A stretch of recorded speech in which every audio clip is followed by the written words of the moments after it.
Mason Reed was checking his fence line when he saw the burlap sack floating by Miller's Creek. He thought it was just old rags until a tiny hand reached out and a voice, barely louder than a whisper, said, "Mama, what he pulled from that sack would change everything." The morning sun was just breaking over the Texas hills when Mason Reed saddled up his old horse, Thunder. It was going to be another long day of checking fence posts and mending wire on the Double Bar Ranch. At 45 years old, Mason had been doing this same routine for over a decade now. Ever since he lost everything that mattered to him, his wife Emily and their baby son had died in a house fire 10 years ago. And Mason had never been the same. He kept to himself, worked hard, and tried not to think about what his life could have been. Mason was a tall man with weathered hands and kind eyes that had seen too much pain. The other ranch hands respected him, but knew better than to get too close. He had built walls around his heart so thick that nothing could get through. Or so he thought. As he rode along the creek that morning, checking for breaks in the fence, he noticed something floating in the slow-moving water. At first, he figured it was just trash that had washed down from upstream. People were always throwing their old stuff in the creek, and it usually ended up caught in the branches along his section of the ranch. But something about this particular bundle made him stop. It was a burlap sack, the kind used for feed, but it was moving slightly in the current. Mason dismounted and waded into the shallow water to get a better look. The sack was tied at the top with rough rope, and it was heavier than he expected. As he lifted it from the water, he heard something that made his blood run cold. It was the faintest sound, barely audible over the babbling creek. A whimper, a cry so weak it could have been mistaken for the wind. Mason's hands shook as he carefully untied the rope. What he saw inside that wet, dirty sack would haunt him for the rest of his life. It was a baby girl, maybe 8 or 9 months old, with matted blonde hair and blue lips. Her tiny body was cold as ice, and she was barely breathing. But when she saw Mason's face looking down at her, she opened her eyes and whispered the word that broke his heart into a million pieces. "Mama." For a moment, Mason couldn't move. He just stood there in the creek holding this dying child, remembering his own baby who had called out for him in those final moments 10 years ago. But this time was different. This time he could do something. This baby was alive, and she needed him. Mason quickly wrapped the little girl in his heavy coat and climbed back onto Thunder. He had never ridden so fast in his life. The baby was getting weaker by the minute. Her breathing was shallow, and her skin was turning blue from the cold. Mason pressed her close to his chest, trying to share his body heat as Thunder galloped toward town.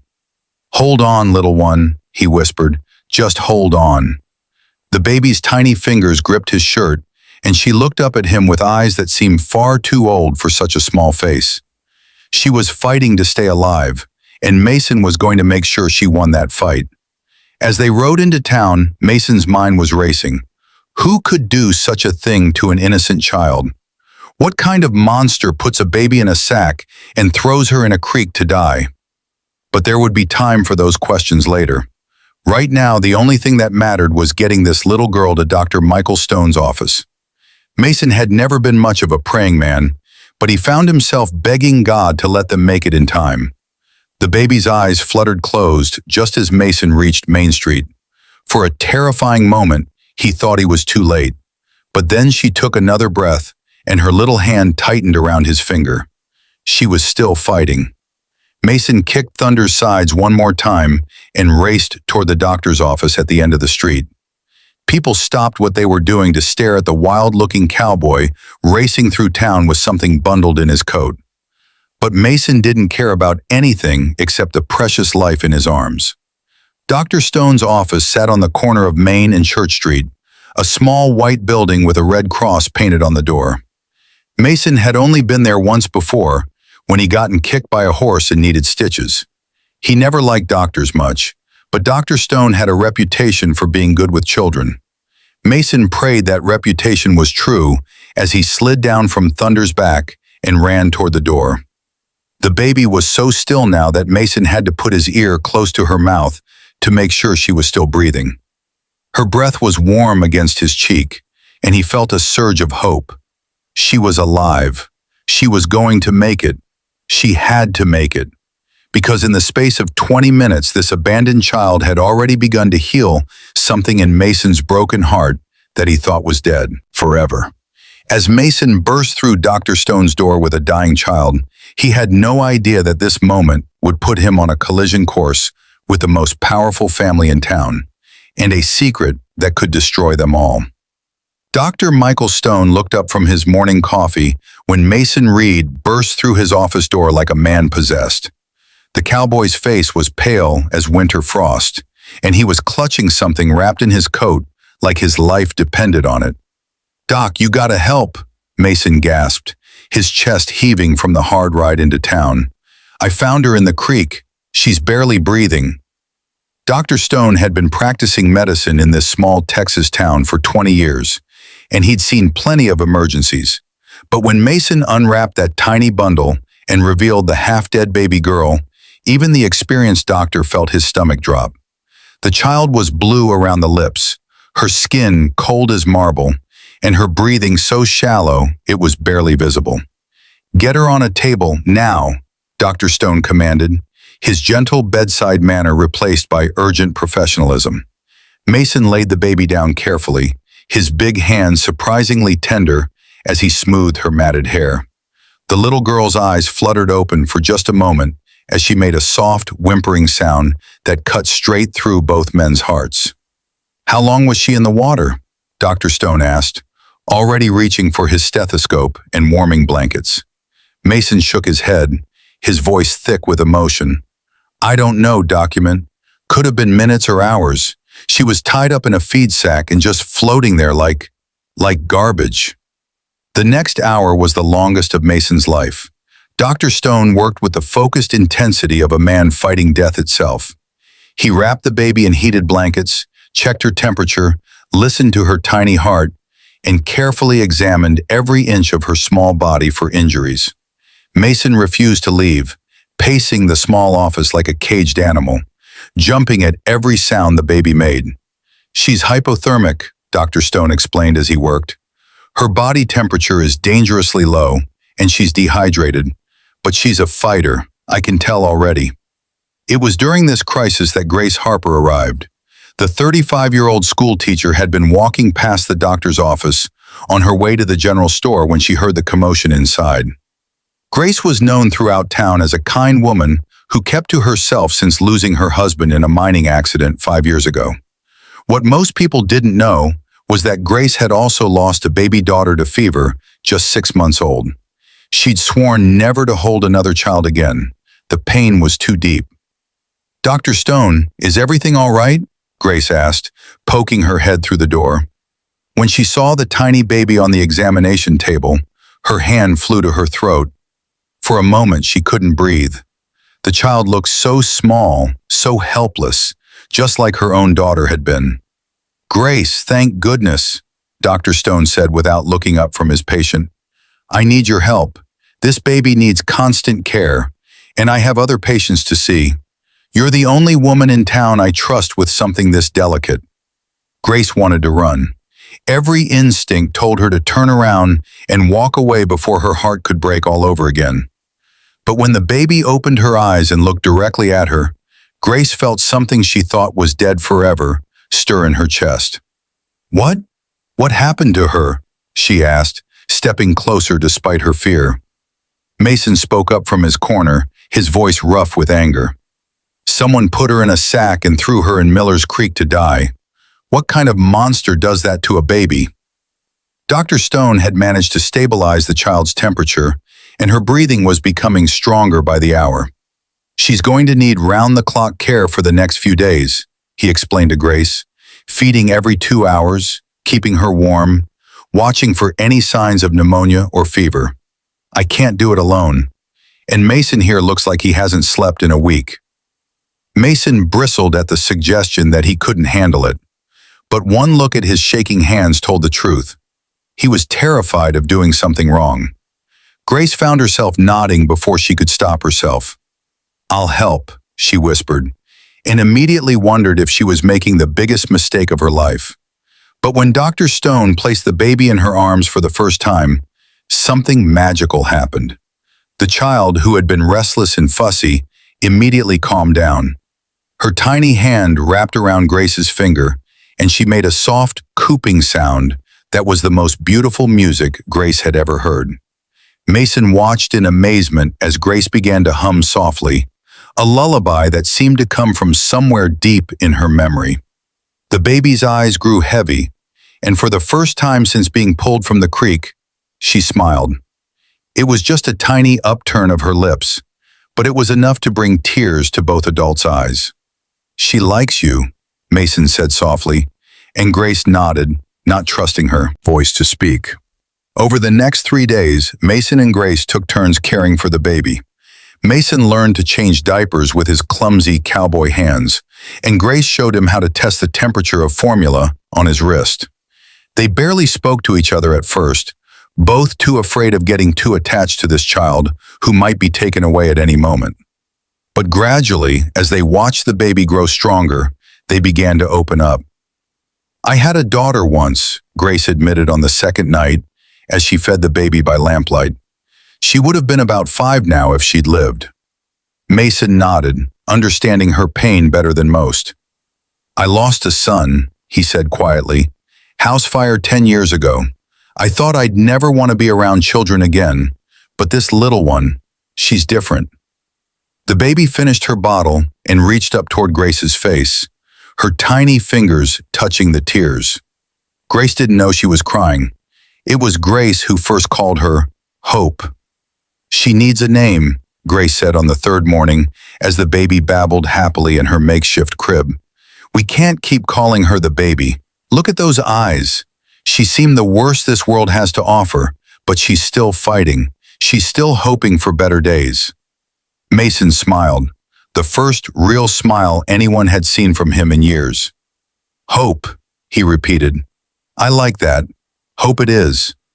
The baby seemed to respond to her new name, turning her head when they called her Hope, and even attempting what sounded like Mama when Grace held her. Dr. Stone was amazed at her recovery. "I've never seen anything like it," he told them.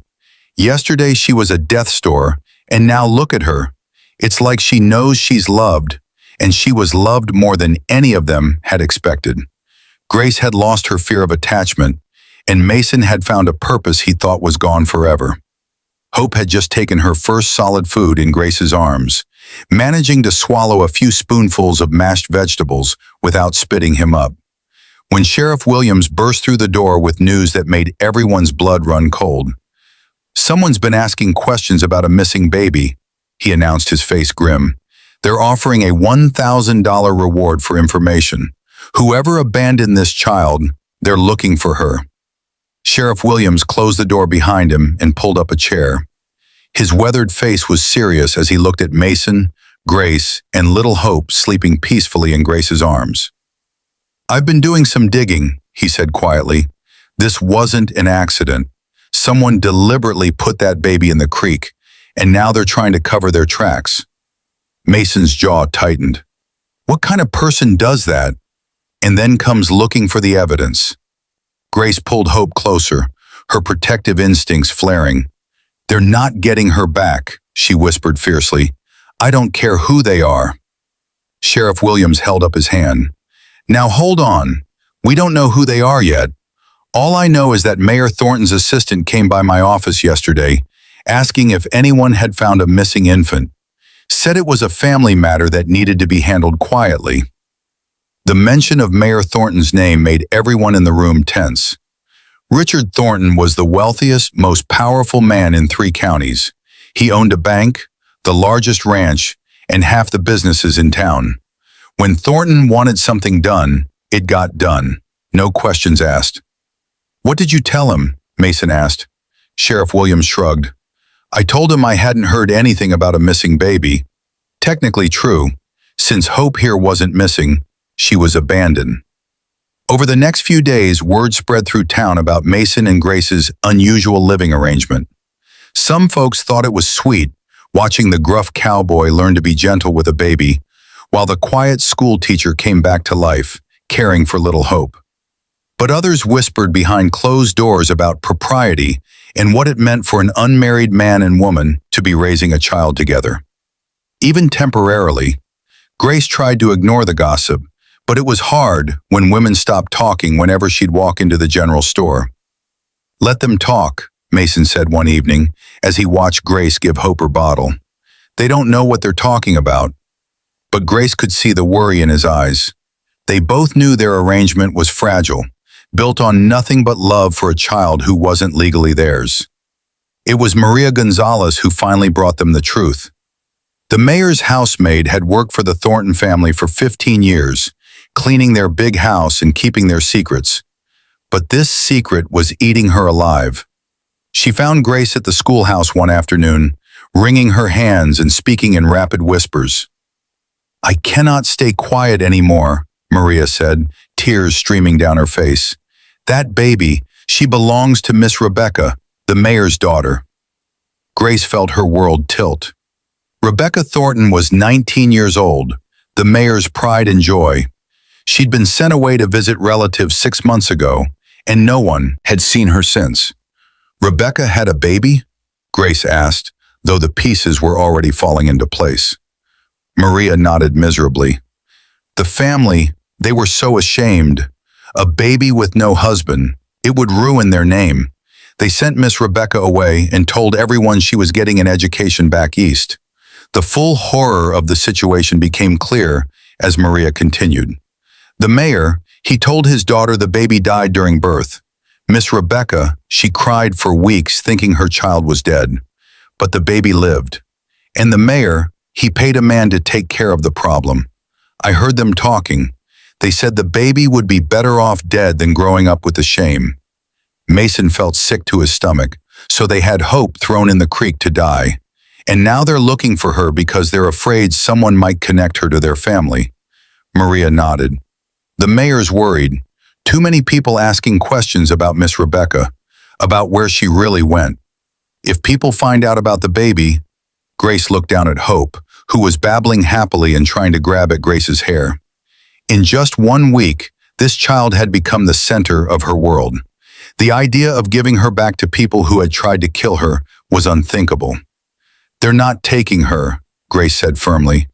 Mason nodded his agreement. "Over my dead body."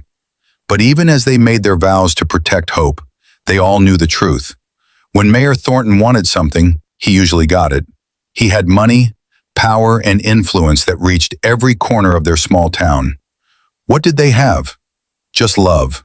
And sometimes love wasn't enough to win against power. Hope had begun calling Grace Mama. Clearly now, and when Mason held her, she would pat his cheek and babble what sounded like Papa. She was thriving under their care, growing stronger and happier every day. The thought of losing her was breaking both their hearts before the fight even began. As the sun set that evening, Grace tucked Hope in her crib and sang the lullaby that always made the baby smile. But her happiness was overshadowed by fear. Maria's confession was just the beginning, and they all knew it. Mayor Thornton's carriage had been seen heading toward town that morning, and Grace realized they were about to face the fight of their lives for the child who had already stolen their hearts. Mayor Richard Thornton arrived at Dr. Stone's office in his finest black carriage, pulled by 2 matching horses that cost more than most people in town made in a year. He was a large man with silver hair and cold gray eyes that were used to getting their way. Behind him stepped a young woman with tears streaming down her face. Rebecca Thornton looked nothing like the confident mayor's daughter people remembered. She was thin, pale, and her hands shook as she approached the building. Mason stood up when they entered, instinctively moving between the Thorntons and Grace, who was holding Hope. The baby was playing with Grace's necklace, completely unaware that her world was about to be turned upside down. "Mr. Reed," Mayor Thornton said in his commanding voice, "I believe you have something that belongs to my family. I have a baby who is left to die in Miller's Creek." Mason replied evenly, "If she belongs to anyone, it's to the people who saved her life." Mayor Thornton's eyes flashed with anger. He wasn't used to being challenged by ranch hands. That child is my granddaughter. She belongs with her family where she can have a proper upbringing, education, and all the advantages my money can provide. Grace felt hope stiffen in her arms as the mayor's loud voice filled the small room. The baby turned away from the strangers and buried her face against Grace's shoulder, whimpering softly. She doesn't know you, Grace said quietly. Look at her. She's afraid. Rebecca stepped forward then, her voice barely a whisper. May I? May I hold her? Grace hesitated, then slowly approached Rebecca. But when she tried to transfer her hope to her birth mother's arms, the baby began to cry. Not the soft whimpering they'd heard when she was sick, but the desperate, heartbroken wails of a child who was terrified. Hope reached frantically for Grace, her small fist grabbing at Grace's dress as she sobbed. Mama! Mama! Rebecca's face crumpled as her own daughter rejected her touch. She doesn't know me, Rebecca whispered, the words breaking her heart. My own baby doesn't know me. She looked at her father with pain and anger in her eyes. You told me she died. You let me grieve for months while she was alive. Mayor Thornton's jaw tightened. I did what was best for this family. You were 19 and unmarried. The scandal would have destroyed us all. He turned to Mason and Grace with authority. But now we can fix this. The child will come home with us where she belongs. I've already spoken with Judge Parker. Family rights supersede any temporary arrangements. Mason stepped forward, his hands clenched in fists. You threw this baby away like garbage. You paid someone to kill her. Now you want her back because you're worried about your reputation. His voice was rising with every word. She's not property. She's a little girl who's been loved and cared for, and she's happy. Happy? Mayor Thornton scoffed. Living in poverty with people who have no legal claim to her. I can give her everything. A mansion, private tutors, the finest clothes, and a future most children can only dream of. Grace held Hope tighter as the baby continued to reach for her, still crying softly. She has love, Grace said simply. That's worth more than all your money. Rebecca was staring at Hope with a mixture of longing and heartbreak. I want her back, she said suddenly. She's my daughter. I gave birth to her. I carried her for 9 months. I have rights too. But even as she spoke the words, her voice lacked conviction. Hope was still clinging to Grace, calling her Mama between her tears. Dr. Stone had been quietly observing from a corner. The child has clearly formed strong attachments, he said professionally. Removing her from the only caregivers she's known could cause serious emotional trauma. Mayor Thornton waved his hand dismissively. Children adapt. She's young enough to forget these people and bond with her real family. We are her real family, Mason said fiercely. We're the ones who saved her life, who stayed up all night when she was sick, who taught her to smile again. Blood doesn't make a family, love does. The room fell silent except for Hope's soft whimpers as she nestled against Grace's neck. Mayor Thornton pulled out a legal document from his coat.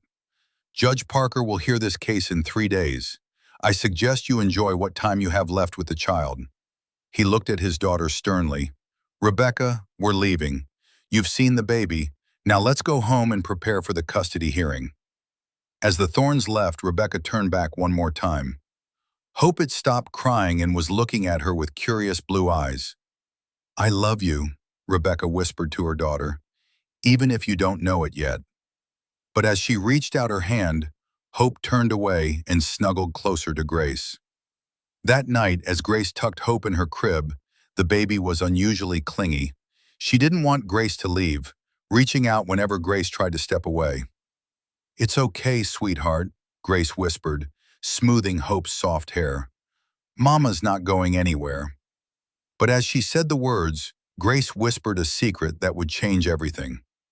I have something that might save us all, something I never told anyone about Rebecca's father. The courthouse had never been so packed. It seemed like half the town had shown up to see what would happen to little Hope. Judge Parker, a fair man in his 60s with kind eyes and gray hair, looked out over the crowded room, and banged his gavel. "This is a custody hearing, not a circus," he announced. "I'll have order. I'll clear this courtroom." Mayor Thornton sat at the front table with his expensive lawyer from Dallas, a sharp-dressed man who looked like he could argue the devil out of his pitchfork. Rebecca sat beside them, nervous and pale, twisting her hands in her lap. Across the aisle, Mason and Grace sat with Tom Bradley, the town's only other lawyer who usually handled wills and property disputes. Between them sat Hope in Grace's arms, playing quietly with a wooden toy Mason had carved for her. "Your Honor," the Dallas lawyer began, standing with confidence, "this is a simple matter of family rights. My client, Mr. Richard Thornton, is seeking custody of his granddaughter, who rightfully belongs with her blood relatives. The child's mother, Miss Rebecca Thornton, is prepared to raise her daughter with all the advantages their prominent family can provide." Judge Parker nodded and made note. "And what is the family's position on how the child came to be found in Miller's Creek?" The lawyer's confident expression flickered slightly. "There was a tragic misunderstanding, Your Honor. The family believed the child had died at birth. When they learned she was alive, they immediately sought to reclaim her." Mason's lawyer stood up next. Tom Bradley might not have been fancy, but he knew right from wrong. "Your Honor, this misunderstanding nearly cost an innocent baby her life. My clients found this child abandoned in a creek, left to die. They saved her, nursed her back to health, and have provided her with love and care for weeks now. The child clearly sees them as her parents." As if to prove his point, Hope looked up at Grace and said clearly, "Mama," then turned to Mason and patted his hand, babbling happily. Several people in the courtroom smiled at the sweet moment, but Mayor Thornton's face remained stone cold. The Dallas lawyer called his first witness. "I'd like to call Rebecca Thornton to the stand." Rebecca walked slowly to the witness chair, her hands shaking as she was sworn in. "Miss Thornton," the lawyer said gently, "please tell the court about your relationship to this child." "She's my daughter," Rebecca said quietly. "I gave birth to her 9 months ago. I thought she had died. My father told me there were complications and that she didn't survive." Tears began rolling down her cheeks. "I grieve for her. I named her Emma after my grandmother. I never stopped loving her, even when I thought she was gone." "And now that you know she's alive, what do you want?" the lawyer asked. Rebecca looked across the courtroom at Hope, who was continually playing in Grace's lap. "I want to be her mother. I want to give her everything I couldn't before. I'm older now, more mature. I could take care of her." Tom Bradley stood for cross-examination. "Miss Thornton, in all these weeks since the child was found, how many times have you visited her?" Rebecca's voice was barely a whisper. "This is the first time I've seen her since she was born." Tom nodded sympathetically. "And when he tried to hold her yesterday, what happened?" She cried," Rebecca admitted, fresh tears starting. "She didn't want to hold her. She reached for the other woman and called her, 'Mama.'" Her voice broke completely. "She doesn't know me.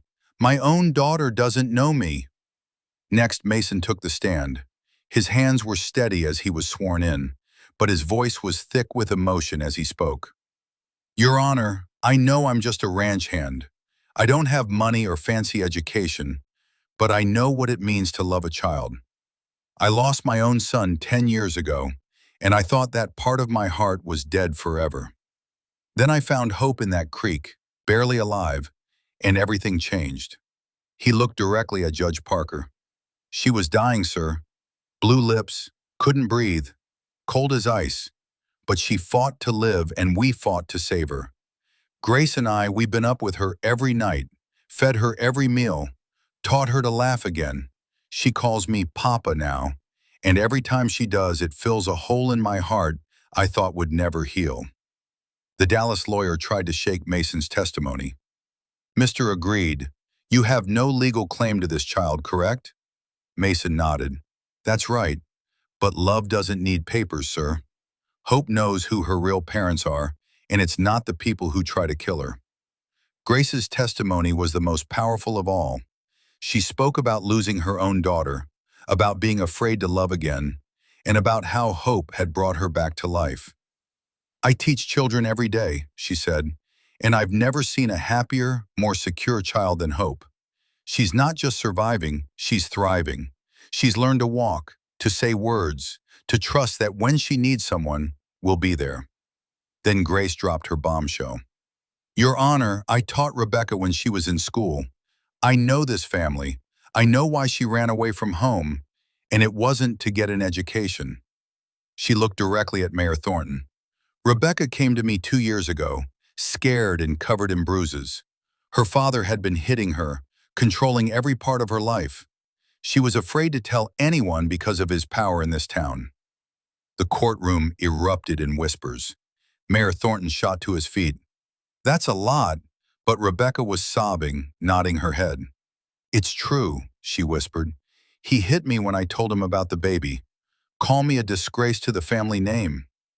Grace continued, her voice strong and clear. "I offered to help Rebecca then, and I'm offering again now. Not to take her daughter away, but to help her become the mother she wants to be. But only if she truly wants to be a mother. Not just for claim property for her father's reputation." Judge Parker called for recess, and as the courtroom began to empty, something magical happened. Hope had been getting fussy during the long proceedings, but suddenly she stood up unsteadily in Grace's lap. With everyone watching, she took her first wobbly steps, walking straight into Mason's outstretched arms while calling, "Papa, Papa!" The entire courtroom fell silent at the beautiful moment. But Judge Parker's decision would determine if this was a beginning or a heartbreaking goodbye. Judge Parker returned to his bench after what felt like the longest hour in courthouse history. The packed room held its breath as he adjusted his glasses and looked out over the crowd. Hope sat quietly in Grace's lap, playing with the wooden horse Mason had carved for her, completely unaware that her entire future hung in the balance. "I've been a judge for 30 years, Judge Parker began, his voice carrying the weight of experience. "And I've never had a case that so clearly shows the difference between what's legal and what's right." He looked first at Mayor Thornton, then at Mason and Grace. "The law says blood relatives have rights, but the law also says we must act in the best interest of the child." Mayor Thornton leaned forward in his chair, confident that money and influence would win the day. But Judge Parker wasn't finished. "I've heard testimony about abandonment, about a child left to die in a creek. I've heard about abuse, about control, about a young woman too scared to finally stand up for herself. And I witnessed something else too. I saw a little girl take her very first steps toward the two people she calls Mama and Papa." The judge's voice steadied and grew firmer. "This court finds that Hope Reed, and yes, I am choosing to use the name given to her by her caregivers, belongs with Mason Reed and Grace Harper. They have given her love, stability, and safety. And more than anything, she has chosen them in the only way a child truly can." The courtroom burst into applause. Cheers echoed off the walls. Mayor Thornton shot to his feet, his face burning with anger. "This is outrageous. You can't hand my granddaughter over to strangers." But no one listened. The townspeople had already heard enough about how Rebecca had been treated. Many were already moving forward to congratulate Mason and Grace. Rebecca remained seated for a moment, tears streaming down her face. Not from bitterness, not from loss, but from relief. She slowly approached Grace, who was holding Hope. "May I say goodbye?" Rebecca asked gently. Grace nodded and lifted Hope closer. "I love you, Emma," Rebecca whispered, using the name she had once chosen. "I want your happiness more than I want you with me. They saved your life. They'll give you the love I always wished I could." Hope studied Rebecca's face with wide, curious eyes and reached out, touching her cheek as if she understood how important the moment was. Rebecca turned to Mason and Grace. "If you'll allow it, I'd like to stay in her life. Not as her mother, you've earned that, but as someone who visits, someone who cares. I want to watch her grow up knowing she's loved." Grace squeezed her hand. Of course, Hope deserves to know her whole story. You'll always have a place in our home. 6 months later, the entire town gathered for Mason and Grace's wedding. It was a simple ceremony at the little church on Main Street, but it overflowed with love, more than any grand city celebration. Hope, now walking steadily and talking nonstop, was their flower girl. She wore a white dress Grace had sewn and carried wildflowers Mason had helped her pick. When the preacher asked if anyone objected, Hope clapped her hands and shouted, "Mama! Papa!" sending the room into laughter. It was the sweetest blessing anyone could have asked for. Rebecca sat a few rows back, smiling through joyful tears as she watched her daughter celebrate with the family who had chosen her. At the reception, as Mason and Grace shared their first dance, Hope toddled between them, clutching Grace's dress and swaying to the music. It was a picture of happiness no one there would ever forget. As the years passed, Hope flourished beyond anyone's expectations. She grew into a confident, loving child who understood her story and carried no shame about it. Whenever someone asked about her real parents, she would point proudly at Mason and Grace. "These are my real mama and papa," she'd say firmly. "They chose me." Rebecca kept her promise. She finished her education, became a teacher like Grace, and eventually found the courage to stand up to her father. Mayor Thornton never regained the respect he had lost. Some families even took their business elsewhere. He lived knowing his cruelty had cost him his granddaughter's love. Within a year, the man who had abandoned Hope was found and arrested. His name was Carl Jenkins. Guilt had tormented him since that day. "I heard her crying inside that sack," he confessed to Sheriff Williams. "I knew it was wrong, but the mayor paid me well and said it was best. I've been haunted by that baby's cries ever since." On Hope's 5th birthday, the whole town came to celebrate. She sat at the head of the table, surrounded by her parents, her birth mother, now Aunt Rebecca, Dr. Stone, who had saved her life, and friends who had watched her grow. Before blowing out her candles, someone told her to make a wish. Hope looked around at all the smiling faces. "I don't need to wish for anything," she said confidently. "I already have everything. I have a mama and papa who love me, and I have all of you. What else could I want?" There wasn't a dry eye in the room. That night, as Grace tucked her into bed, Hope asked the question she asked every evening. "Mama, tell me the story about how you and Papa found me." Grace smiled and began the familiar words. "Once upon a time, a brave cowboy heard a tiny voice calling for help by the creek." And Hope drifted off to sleep, knowing she was exactly where she belonged, surrounded by love, chosen by hearts that refused to give up on her, and blessed with a family that proved love will always be stronger than anything else.